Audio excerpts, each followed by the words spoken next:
What's up, everybody? Happy Thursday. We're back with another awesome Facebook Live talking about anything and everything related to transitioning from a dieting phase to a maintenance phase. And if you were joining us live yesterday, we talked all about when and how to incorporate a free meal when transitioning out of a dieting phase. So before we get started, I know you've been dwelling on that free meal. Tell me below, what is your perfect free meal or the free meal you fantasize about most when nearing the end of a diet? Come on, don't hold back. Are you dreaming about peanut butter, Oreos, maybe Oreos dipped in peanut butter? I want to know. Because guess what? I'm having a nice free meal this weekend and I want to pick your brain and see if I can expand my horizons and try something new. But alright, let's get to it. Tonight we're talking about how long your maintenance phase should last when you have just finished a dieting phase. You know, at the end of a dieting phase, we've mentioned here the past couple of weeks, you might be anxious, you might be stressed, and you're out of your comfort zone. And for many of you, you want to diet again like yesterday, as soon as possible. And this can be one of the biggest mistakes you can make, and that's rushing back into another dieting phase. One of the major reasons that this is such a mistake, and we're going to kind of lay out the framework of how this comes back full circle into how long your maintenance phase should last, but it is, not only not increasing your calories, but spending too little time on a maintenance phase before going back to a dieting phase. Many people fail to look at the dieting phase as such.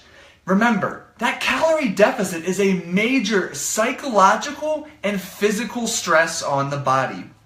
And as such, oh, Penny, ice cream or froyo? Come on, just go all in with the ice cream. Enjoy it.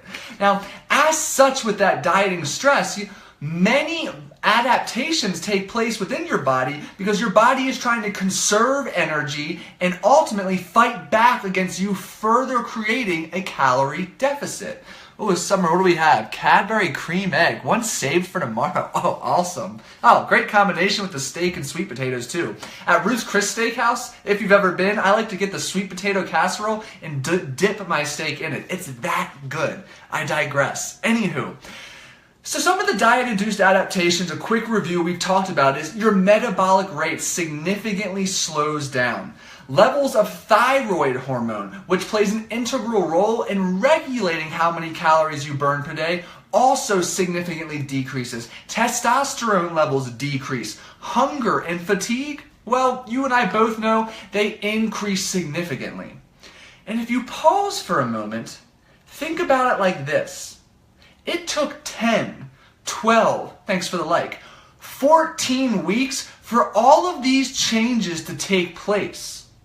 Why do you all of a sudden think it's going to take 4 to 6 weeks for these changes to magically reverse themselves and you're in a great spot to diet again? It blows my mind how many people think it's, an overnight fix. Oh, I started eating a little bit more, I've been a little looser, I'm ready to diet again. And a lot of this stems with general unhappiness with your weight, and I can understand that. But if you are too quick to rush back into a dieting phase, you don't have many calories to work with because your metabolic rate is still down, thyroid hormone is still down, testosterone is still down, and hunger and fatigue will skyrocket to new levels in a heartbeat. It's not an ideal situation. And it's very important to keep in mind that these changes take time, weeks, months to occur, so that when you end your diet eating very little food, if you remember, that's kind of a new maintenance level of calories.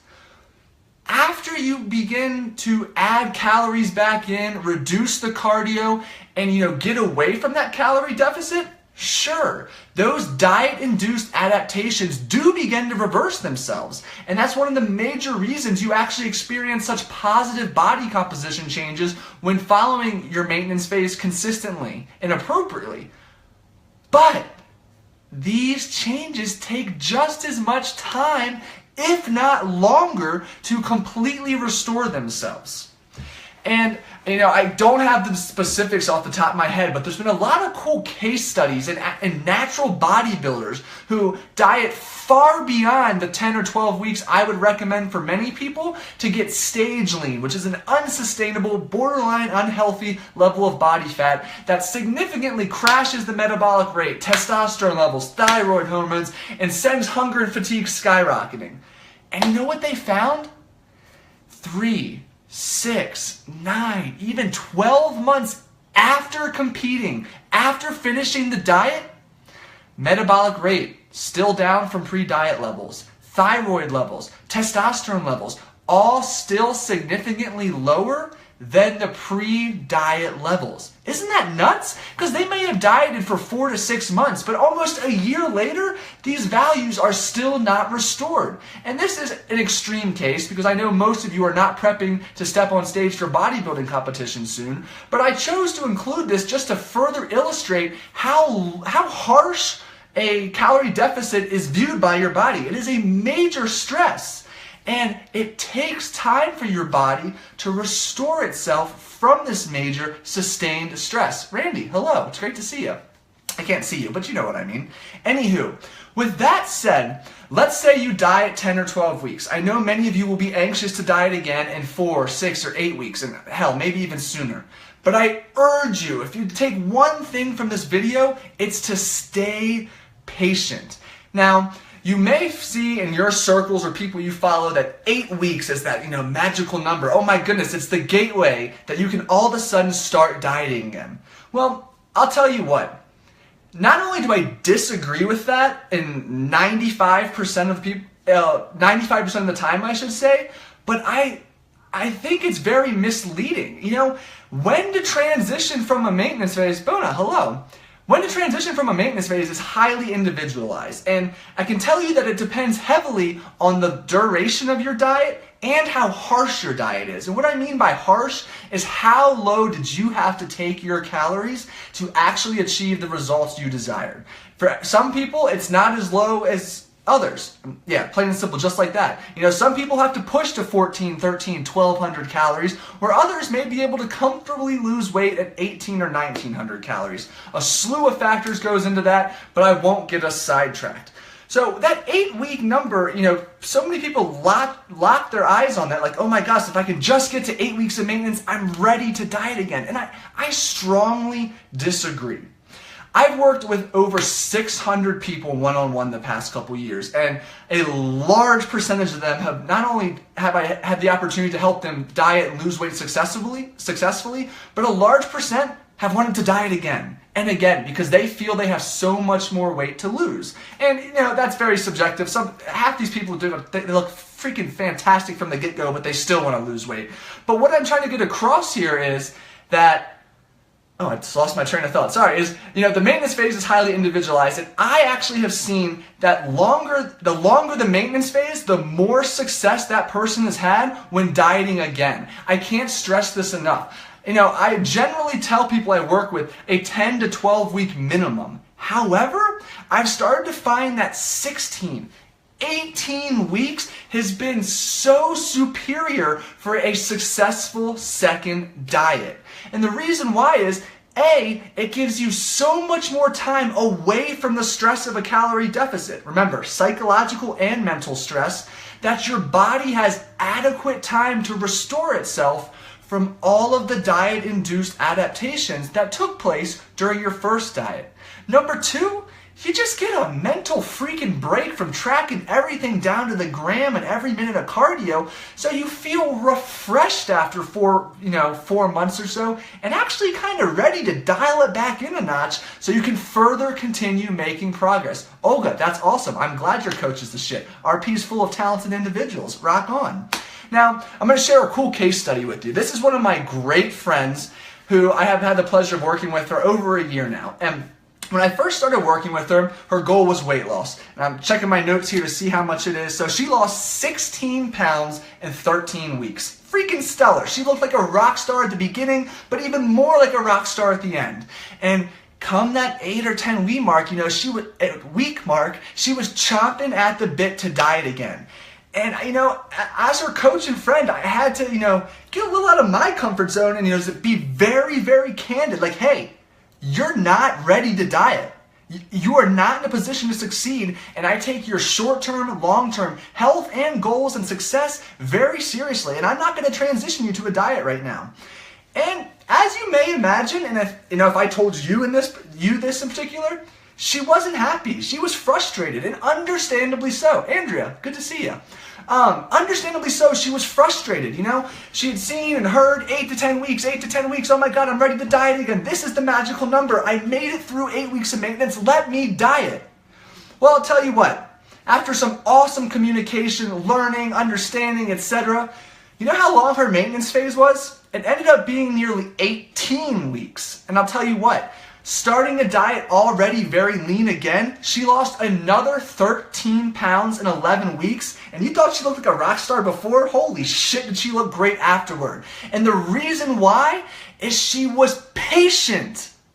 Not without a little frustration, that was very understandable, but she was patient. She allowed time for all of those diet-induced adaptations to slowly restore themselves. And from a psychological perspective, she was freaking ready to go, refreshed, and felt even better turning it up a notch and dialing in her nutrition when it was time to diet again. And that is a classic example of all of the ups and downs of dieting and nutrition, because she experienced some downs when I had to be candid with her, like, hey, you're not ready to diet. But she persevered, stayed patient, continued to communicate and stay positive, and it couldn't have worked out any better for her. And even better, months down the road, she's right within a couple pounds of where she ended her last diet. I mean, she's killing it from all cylinders because she gets it. These these body changes take time. Lots of time. And if you are not patient and you're trying to rush another diet, I hate to say it, but you're setting yourself up for a suboptimal results, and ultimately, you may find yourself gaining and dieting the same few pounds off over and over and over.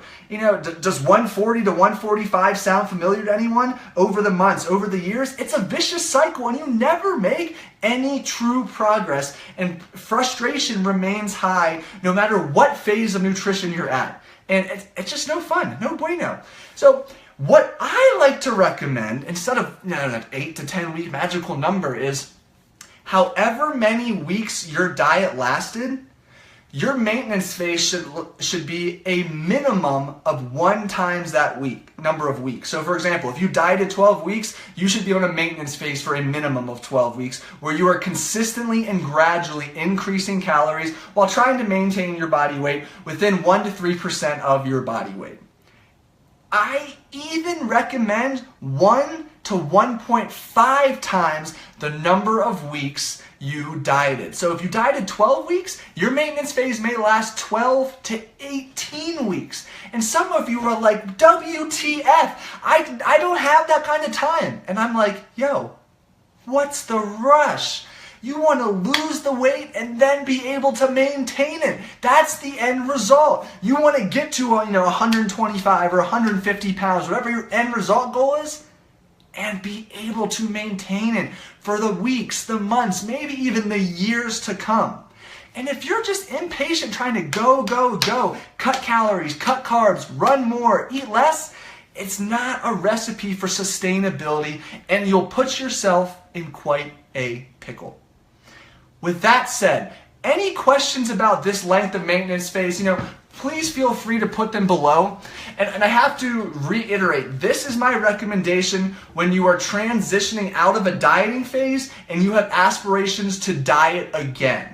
If you are uncertain about dieting again, oh, hallelujah, I love that. If you're uncertain about dieting again, your maintenance phase may be different. It might be a more conservative, casual maintenance phase where you're not dieting for months on end anyway, because you're just working on your performance gains right now, and that's awesome. Lastly, I do want to point out, and as I'm thinking this through, I want to do a separate video on it, but there are 3 distinct types of maintenance phases, each very different. And again, what I have been talking about is when you are transitioning from diet number 1 into maintenance, so you can do diet number 2.